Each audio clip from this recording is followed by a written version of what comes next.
से करिए, आप रोज करिए, मगर एक बात मत भूलिए, जाति जनगणना को हम यहाँ पास करके दिखाएंगे। हम देश को दिखाना चाहते हैं कि आपने किन लोगों का और कहां कहां अंगूठा काटा है। हम दलितों को, आदिवासियों को, पिछड़ों को, किसानों को, मजदूरों को दिखाना चाहते हैं कि आपने किस किस अंगूठा काटा है। इसलिए जो मैंने वायदा किया था, इसी हाउस में यहाँ हम कास्ट सेंसस लागू करेंगे और उसके बाद हिंदुस्तान में एक नई तरीके का विकास होगा, एक नई तरीके की राजनीति होगी। तो मैंने पहले कहा था, जो आपको अच्छा नहीं लगता है, 50% रिजर्वेशन, उस दीवार को हम यहाँ तोड़ेंगे। 50% रिजर्वेशन की दीवार और जाति जनगणना हम यहाँ करा के दिखाएंगे। आपको जो कहना है कर लो। I stand in support of the women's reservation bill. This bill can be implemented today by giving 33% of the seats in the Lok Sabha and the Vidhan Sabha to India's women. It's a nice, tasteful building, nice peacocks, but frankly, I would have liked to see the President of India in this process.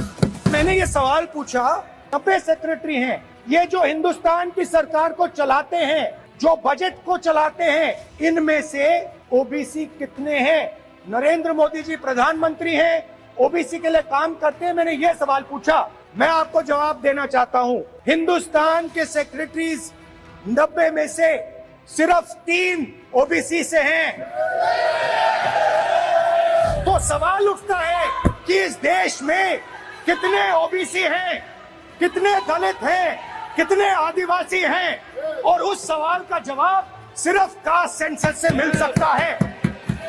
ये जो list है, ये OBC समाज का अपमान है। 90 लोग हिंदुस्तान के सेक्रेटरी हैं, उनमें से 3 लोग ओबीसी समाज के हैं, 5% बजट को कंट्रोल करते हैं। जल्दी से जल्दी जो हमने कास्ट सेंसस किया था, उसका डेटा आप रिलीज कीजिए, और अगर आप नहीं करेंगे तो हम कर डालेंगे। हमने कहा था कि कास्ट सेंसस को हम करवा के छोड़ेंगे,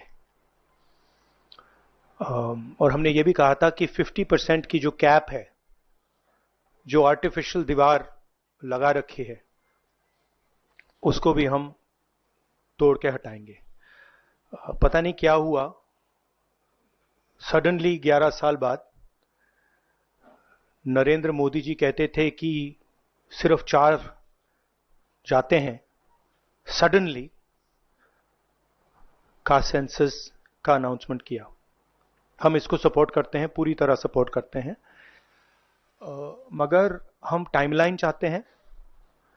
हम जानना चाहते हैं ये कब तक होगा, और ये एक पहला कदम है।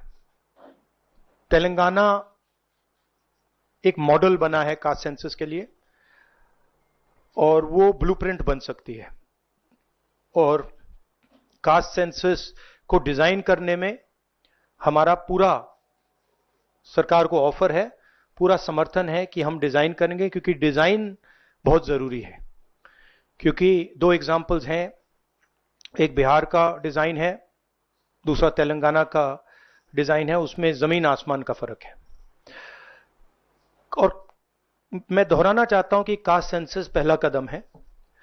हमारा जो विजन है, एक बिल्कुल नया डेवलपमेंट का, विकास का पैराडाइम हम कास्ट सेंसस के माध्यम से लाना चाहते हैं। सिर्फ रिजर्वेशंस नहीं, मगर हम सेंट्रल सवाल पूछ रहे हैं कि चाहे ओबीसीज हों, दलित्स हों, आदिवासी हों, उनकी देश में कितनी भागीदारी है।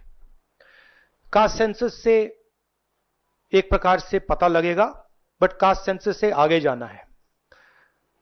हमारे इंस्टीट्यूशंस में, संस्थाओं में इनकी कहां कहां पार्टिसिपेशन है, पावर स्ट्रक्चर जो है उधर कितनी पार्टिसिपेशन है, ये नेक्स्ट स्टेप है।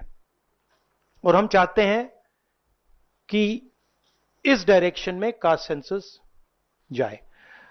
हमने एक और चीज कही थी, कांग्रेस पार्टी ने रेज की थी, मैनिफेस्टो में भी था, article 15(5). Article 15(5) is reservation in private education institutions. ये कानून है,